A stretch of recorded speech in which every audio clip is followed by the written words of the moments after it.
ó mà ṣe o tírélà Dangote pa obìnrin kan lẹ́gbẹ̀ẹ́ títì lábúlé Ẹ̀gbá.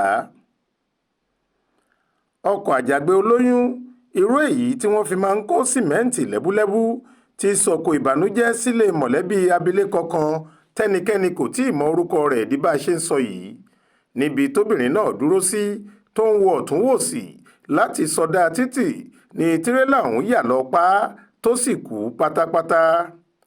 ọ̀sán ọjọ́ ajé Monday ọjọ́ kẹẹ̀ẹ́dọ́gbọ̀n oṣù kẹta ọdún 2024 yìí ni ìṣẹ̀lẹ̀ ọ̀hún ṣẹlẹ̀ lọ́nà márosẹ̀ Ṣàngó sí Òṣòdì lágbègbè abúlé Ẹ̀gbá nípìnlẹ̀ Èkó.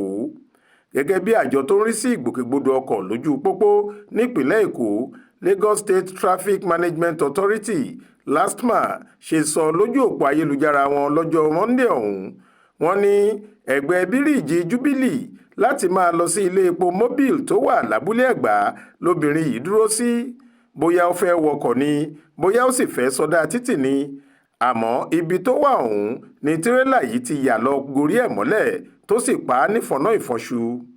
àtẹ̀jáde náà sọ pé bírèkì tírélà olóyún yìí ló fẹ́ẹ̀lì lójijì èyí tó mú kó ṣòro fún dẹ́rẹ́bà láti ṣàkóso ọkọ̀ ọ̀hún tó fi yà bàrà síbi orí kọ́tà níbi tóbìnrin náà wà. ṣá àwọn ẹ̀ṣọ́ LASTMA ti lọ ságbègbè náà wọ́n ti yọ òkú obìnrin náà lábẹ́ tírélà wọ́n sì ti gbé e lọ sílé ìgbókùúpamọ́sí nílé ìwòsàn ìjọba kan tó wà nítòsí. bẹ́ẹ̀ ni wọ́n ti ń ṣàkóso ìgbòkègbodò ọkọ̀ láti dín súnkẹrẹ-fàkẹrẹ tíṣẹ̀lẹ̀ náà dá sílẹ̀ kù. wọ́n ní ìwádìí ṣì ń tẹ̀síwájú lórí ìṣẹ̀lẹ̀ ìbànújẹ́ yìí. Faith Adébọlá ló ń jábọ̀ ìròyìn fún iléeṣẹ́ tẹlifíṣàn Aláròyé TV Online.